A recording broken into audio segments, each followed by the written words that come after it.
Hi everyone, welcome to Swapna's kitchen. ఇవాల్టి మన special వచ్చేసి సొరకాయతో మజ్జిగ పులుసు.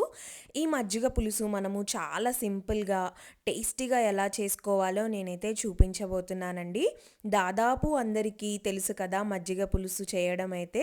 కానీ ఒక్కసారి నేను చెప్పినట్టయితే ఇలా సొరకాయతో మీరు మజ్జిగ పులుసు చేసి చూడండి, చాలా టేస్టీగా ఉంటుంది. సో మనమైతే ఇంకా స్టార్ట్ చేసేద్దాము, వచ్చేసేయండి. ఫస్ట్ అయితే మనము ఇక్కడ 200 గ్రామ్స్ సొరకాయని నేను తీసుకున్నాను.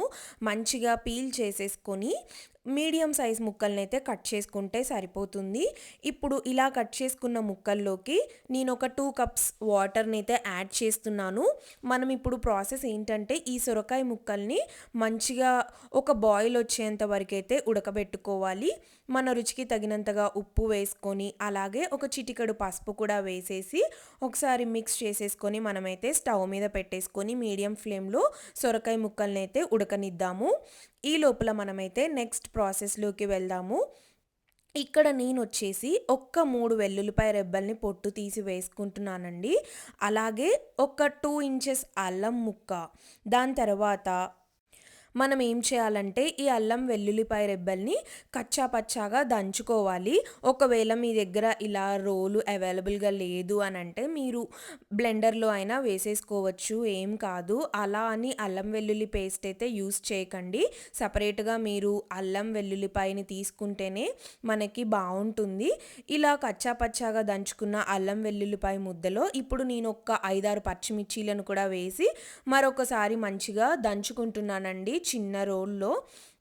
మనకి ఈ పేస్ట్ అనేది చాలా బాగుంటుంది, మజ్జిగ పులుసుకి మంచి ఫ్లేవర్ ఇస్తుందండి. ఒకవేళ మీరు ఇంకొద్దిగా స్పైసీగా ఉన్నా తినలేస్తాను అని అంటే కొన్ని చిల్లీస్ యాడ్ చేసేసుకోవచ్చు, కానీ సరిపడా ఉంటేనే బాగుంటుందండి మజ్జిగ పులుసుకి.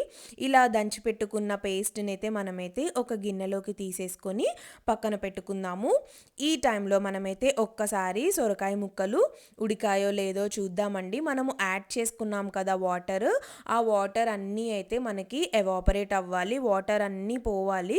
అలా మనమైతే సొరకాయ ముక్కల్ని ఉడకపెట్టుకోవాలి. ఇంకొక 5 నిమిషాలు అలా ఉంచుదామండి, కొన్ని వాటర్ ఉన్నాయి కదా. ఈ లోపల మనమైతే పెరుగుని కూడా మంచిగా చిలికేద్దాము, ఎటువంటి పెరుగు ఉండలు లేకుండా.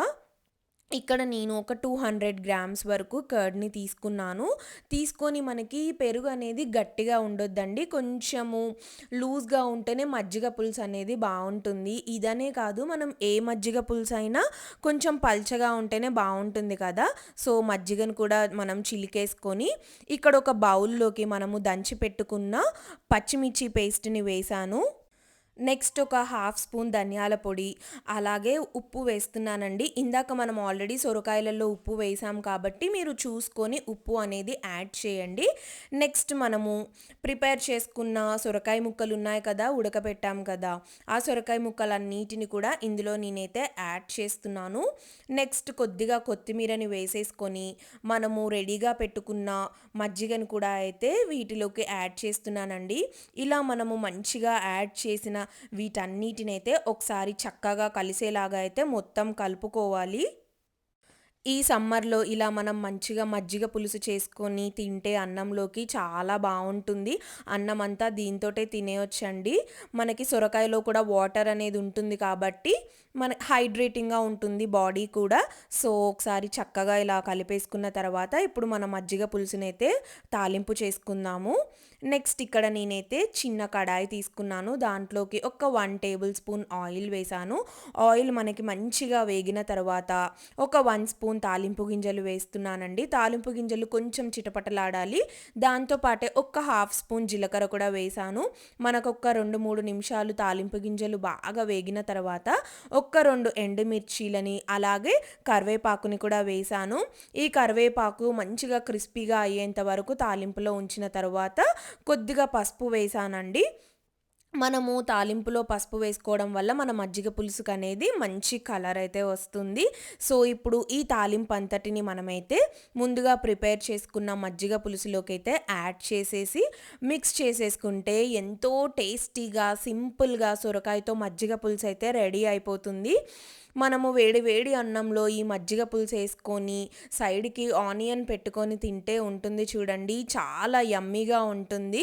అసలైతే చెప్పాలంటే దీనికి ఆనియన్ కూడా అవసరం లేదు. సొరకాయ ముక్కలతోటే తినేయొచ్చు. సో, మీకైతే నచ్చిందనే అనుకుంటున్నాను మన రెసిపీ. సో, మన వీడియోని లైక్ చేయండి, సబ్స్క్రైబ్ చేసుకోండి. Thank you for watching.